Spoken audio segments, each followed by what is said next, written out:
welcome everybody. I'm really excited about this episode of Bridging the Gap podcast. We're going to have a special guest, the CEO of Owl Health, Eric Meier. So Owl Health, if you've read in the news recently, is a measurement-based care company in the behavioral health space that recently merged with NeuroFlow. We announced the deal about 2 weeks ago in early June, and we couldn't be more excited about it. Eric is joining us at NeuroFlow as our president of behavioral health markets. We're going to talk about a lot of things with everything from what measurement-based care is to what Owl has been able to show in the market from their outcomes to why we came together as a company and the strategy moving forward. I mean, I'm just so excited about this. Eric's a great guy. He got started at Owl about the same time I got started with NeuroFlow, but I don't want to give it away too much. I hope you enjoyed the show, and we'll talk to you soon. What's up, Eric? It's Friday. It's warm, but it's not too warm. It's good to be here in Philly. What's not too warm for you? It's 95 and humid outside. I don't know. Well, I guess you do live. You have a house in Savannah, right? Yeah. So that's nothing. This is winter weather. Yeah, Savannah, Georgia. Is that where are you from? I grew up in the Bay Area. A little bit of a nomad. Lived in quite a few places, but parents are still out west, and I purchased a home in Savannah about 3 years ago. Nice. So, are you a golfer? What was the Savannah tie? Warm weather. Like nice. Today. Yeah. Well, I mean, Savannah's even more warm. Yeah, I spent a bunch of time in the Pacific Northwest, which is good, and sometimes the rain can be a little excessive. Yeah. So I still spent time in the Northwest, and nice. It's a good blend. Yeah, I was gonna say like those are the exact opposites well, of if you each time other. it right, Chris, so you get the summers in Portland are 80s, and then rain starts to hit September, October, and that's when you head south. Yeah. Well, in your case, southeast, right? Southeast. Yeah. True. Yeah. So just maybe like a background for the listeners. So your story, what is Owl and how do you get involved with it? Because it didn't come out of University of Washington? Yeah, so the company Owl was actually birthed at University of Washington by two co-founders in clinical psychology and information technology. And, this is probably akin to what, when you started NeuroFlow, but there's a huge need to understand, is treatment working? I mean, the fundamental premise is we don't really know, and behavioral health is a really tough market. If you're not measuring how the patient's doing from everything from coming in and being screened or actually throughout treatment, it costs money, they may be mistreated, and so the two co-founders at UW said, let's solve this. Right. And I had really been exposed to this approach in my past company in the medical device area, where we were looking to figure out if, in that case, was this medical device actually helping patients? Right. And so the concept of patient-reported outcomes, I was very comfortable with, and was fortunate enough to meet the two co-founders and said, let's see if we can turn this into an enterprise company. But because, so measurement-based care, we're talking about it. It's like literally doing assessments, right? Questions over the last 2 weeks. How have you felt on a scale of 1 to 4, that sort of thing, right? It's more than that. That's part of it. When you look at measurement-based care, you want to make sure that the patient is telling you how they're doing. So that's part of it. It's collecting this information. Then you want to analyze the data really down to the individual patient or the physician to say, okay, how am I doing in treating this patient? And then let's figure out how we can then aggregate this information and be able to tell in the broader population how we're doing relative to similar patients. And so the OWL is designed to do those three things, which is to capture the clinical state of patients, and then secondarily analyze this, everything from the individual to the population level. And the third component is to make recommendations on the care pathway. Very powerful. Yeah. And it's been an area that's been massively underserved, which is named the behavior health market. But maybe I might get my exact timeline wrong here, but assessing patients is not necessarily a novel concept. Like the PHQ-9, which is like the stereotypical depression assessment, has been around for a while. Correct. It's the advent, but that's where the nurse hands me the clipboard and I circle the answers and then give it back to them, and that's how it used to be done? Well, and it's done throughout medicine, but to your point, it was not very well integrated in clinical practice. And so if you look at folks like Patrick Kennedy, which covers this area and does tremendous advocacy work. The former congressman, right? Former Congressman Patrick Kennedy, who has been a tremendous advocate for reform and improvement of mental health services. is, he's quoted through his research, maybe 15 to 20% of the time this information is captured, but usually not in real time, usually not to guide care. And so we said, well, geez, there's got to be a better way. How do you digitally capture this during treatment so it becomes a real-time proxy and way to understand, again, is treatment working? Right. When you have it in real time, it becomes incredibly powerful for the clinician, obviously for the patient. The patients typically get better faster. Clinicians can better manage their population, and then we're seeing tremendous cost savings as a result of this being done. So with the advent of now technology, electronic health records, patient flows, all that stuff, I mean, like obviously mobile phones, apps, we all have these.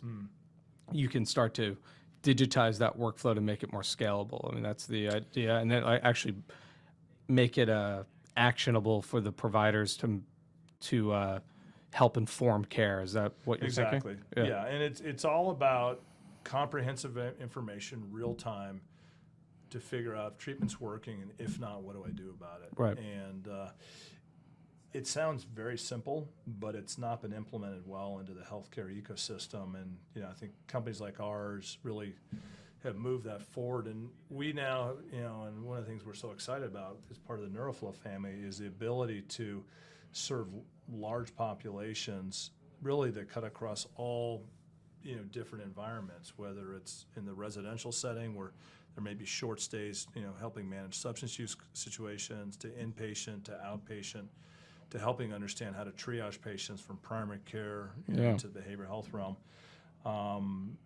And it's time. I mean, if you say, well, geez, this makes complete sense, why hasn't it been done time? Well, the behavioral health market, unfortunately, sometimes is not as technologically invested as, say, cardiology or oncology, and we're bringing this capability to a group that's in significant need. Well, it's interesting. An analogy I always use with people when talking about MBC, and for those that aren't as familiar with NeuroFlow, we have some measurement-based care capabilities, but not as much as you. We'll get more into that about how I think we're synergistic together. But it's almost as crazy as, like, think about if someone's treating their diabetes. They're measuring the A1C level, right? If I was getting my diabetes treated and they just, hey, how are you feeling? And they never actually standardize the measurement over time, we would think that's crazy. Yeah, I mean, how do you prescribe the appropriate medication? Exactly. And know if something's getting better or not getting better, and you can make the adjustment. Yeah. And I think now we're taking that same methodology that's everywhere else in medicine, hypertension, oncology. Imagine having cancer, going through chemotherapy, and then them never measuring the tumor again. Like that's what they're doing in mental health today. And but I should say that's what they used to do in mental health, and because of OWL, they're starting to change that now. Yeah, I'm very proud of the fact that we'll have, I'd say, roughly 2 million patients through our system. It's amazing. In 33 states. I think it's incredibly complementary to what you have built, nurtured, and grown at this company. And to me, the benefit for the patients is whatever your point of entry is in the healthcare system, if the patients need to be treated in a behavioral health setting, we got you covered. I think that's the. I think that's really, It's an end-to-end solution, But before we jump into the combined solution, you mentioned something about cost savings and how this can actually lead to better outcomes and cost savings. How? And maybe that would lead us into the amazing work that you've done in Colorado with Colorado Access Medicaid and the impact study you published with them. And okay, this isn't just maybe the right thing to do from a clinical standpoint, but it also makes sense financially. Can you go more to that? So if you start with your last statement there's a lot of great medical or technologies, whether it's devices, drugs, or software. And there's often the clinical rationale, hey, this is better medicine. What's often lacking, though, is does this provide a sound ROI? So we made a deliberate decision, I'd say roughly about 1.5 years ago, and say, look, we know we get patients better faster. We know we keep them out of more intensive treatment settings, whether it's the ER, whether inpatient. Let's look at what the dollar impact is. And so I'm very proud of our customers and the value they provide to clinicians. In particular, we partnered with one large community mental health center, Aurora Mental Health and Recovery, and they had been using us throughout their care, and we're getting phenomenal outcomes results. What I mean by that is that they were able to show patients coming in, you catch a high-risk situation like suicide or a protracted length of study, or protracted length of stay, and be able to show that they can get patients better faster. Yeah. So then both of us then went to one of their health plans, Colorado Access, which is the largest Medicaid MCO in the state of Colorado, and said, hey, let's look at the financial impact to see on how we can positively impact what's called the total cost of care. So we integrated the analysis, including outcomes data and claims data, and we're able to show a 28% reduction in total cost of care. I think it was about a 63% reduction in ER visits and 75% reduction in inpatient admissions. What that means is they're treating patients in the lowest cost setting, they're getting them better faster, and you're not using really precious resources, namely the emergency room or inpatient. And this translated to, I think, roughly about a $25 million savings for the plan. That's amazing. Yeah, and this is something we've consistently seen. We've also this is published on, right? Yeah. Yeah. Been published and presented. Well, we'll drop the impact study results in the show notes, so anybody that's listening that wants to dig in more, you'll have a link there. Yeah, and delighted as you all are engaging with NeuroFlow, we can go deep into that. Really, the math behind this. The other piece is, and again, it makes sense if you're catching a patient that's contemplating self-harm or harm to others. Yeah. If that can be done in an outpatient setting and be able to intervene immediately and be able to adjust care to address this, it's a tenth the cost of going to ED. It's unbelievable. And so we're very confident these kind of results will be replicated throughout the entire NeuroFlow, install base, and it just makes sense, and so it's common sense. People always thought this to be the case, and we're really the first to present on these joint findings, and it's been extremely well received. But I love what you were able to do is, like, again, everybody, I don't think anybody was arguing with, more data helps inform care and it'll be better clinically, but you took it the next step, worked with a payer to then show the economic story as well, which I think is key to really be the launching pad to take this to the next level. Yeah, I mean, I agree with you. I think the other way to look at this also, it just serves as a great alignment. Yeah. You take two pieces of the healthcare system, namely providers delivering the care and then the payers paying for these services. There's not this level of transparency usually, at least in the behavioral health realm. Right. I think the intent is to get there. It's just doing the good, hard work to say, hey, you know what? This is better medicine at a lower cost. We can treat more patients. We can help. And as a result, you allow providers to grow their market share. It's a win. Now, for those that let's dive into like why we came together. I mean, I think people have asked me before, like, why did you buy Owl and not somebody else? Like, why did you merge with Owl and not another company? The reality is, like, I knew who you were for a while. We saw each other at conferences. We never really directly competed because we're focused on the primary care and multi-specialty settings. You're focused on the BH settings, but we knew who each other were. And I remember we got together at JP Morgan Healthcare Conference, and we were talking just like genuinely about a partnership because we wanted someplace to send. So NeuroFlow runs data analytics, identifies people in primary care or in a bigger population at like a payer level. For people that we identified as moderate or higher risk, we needed someplace to send them. Right. And to have a tech platform that was already being used by thousands and thousands of BH providers was a great place to send them. And so to me, it was such a cool organic story that then we ran, we were talking about the partnership. We were like, wait a second, we should just come together and be like a bigger, better company together. Well, I mean, there's a couple things. First of all, if it takes more than a couple minutes to think about something, if it makes sense or not, then it's probably the wrong decision. This was a very easy decision. I think within one cup of coffee, we said, this makes sense. Yeah, for sure. I think the other piece is I think it further allows us to kind of rise above the noise. There's a lot of technologies and kind of what I call point solutions out there. And what to me, I know I speak for the company, the patients, our board at Al that all said, hey, this is the right thing to do, is it just allows us to really separate from the pack even more so. So I think we couldn't be happier with the approach. Yeah, I mean, and I think there's a lot of mergers that that don't work, or a lot of things. I spoke about this, like going through the process of talking with all the lawyers and stuff like that. There's a ton of situations that these things die on the vine. Yeah. And I just think we were so aligned from a mission and a vision standpoint. And basically, it was founded, the idea was built on a foundation of a partnership. So it was more organic than like, it wasn't a square peg in a round hole, is my point. Yeah. I'm curious, from your perspective, what was maybe one or two things that excited you the most, and moving forward about the combined strengths? I mean, first of all, I just think it makes sense. I think there's a simpatico on, we're solving much of the same problems, or actually a broader set of problems, but it's to a larger market opportunity. So I think our ability to really be market leaders, I think we came to the realization that we're far better served to really be a critical piece of a much larger solution, which is how do you better manage behavioral health at a lower cost? I mean, you brought the point that there's a shared value system, and a lot of mergers, if they don't work, it really starts at some of the foundation issues, either a different view of the world or a different sense of values.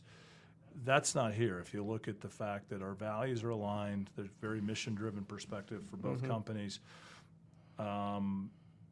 I think we've got some joint customers, but we also have the opportunity to capitalize on some of the existing NeuroFlow customers and vice versa on some of the ALL customers.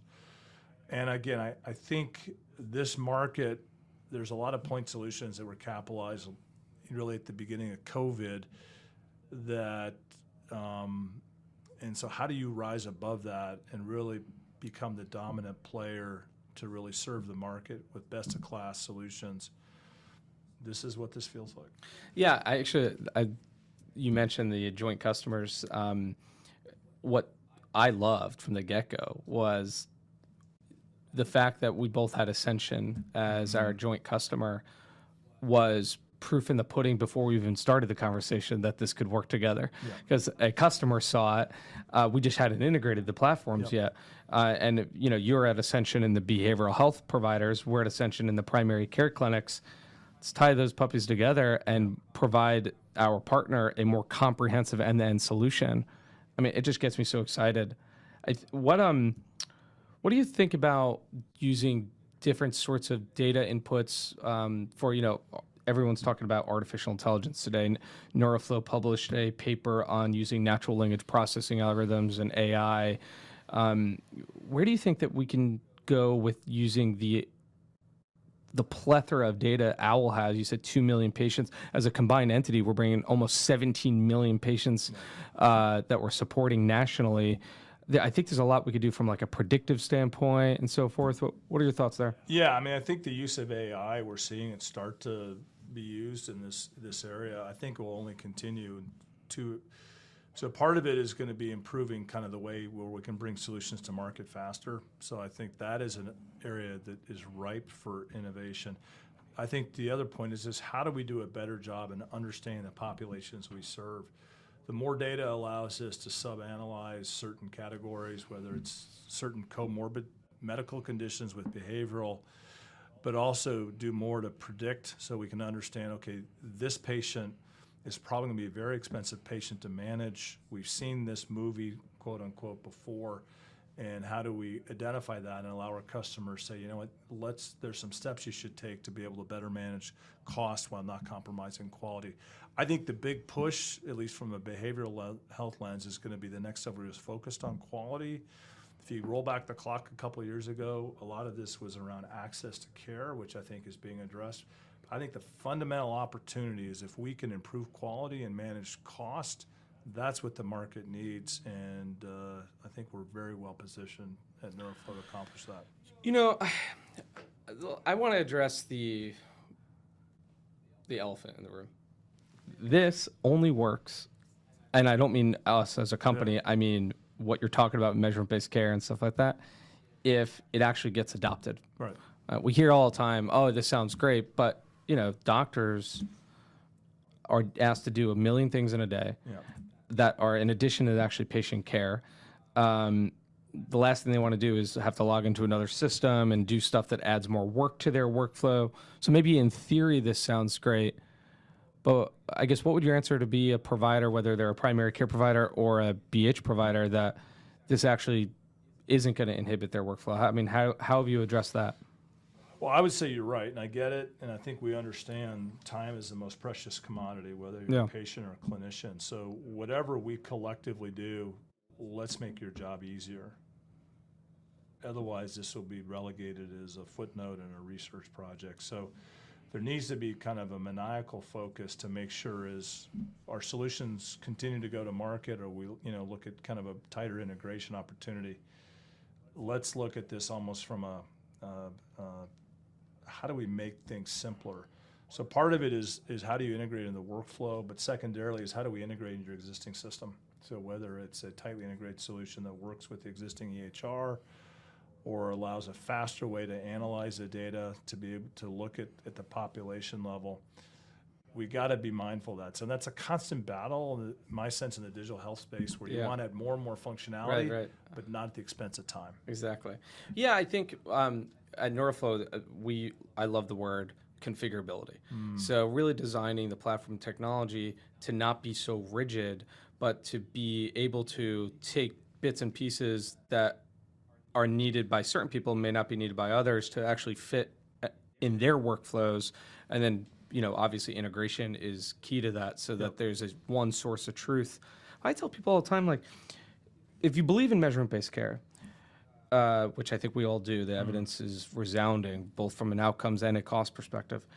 Then the question is, well, then how do you do it? Because without technology, then it's manual, and that takes up time. Like, just if manually giving people these questions could be 5 to 15 minutes or longer sometimes, depending on the questionnaire, depending on the assessment.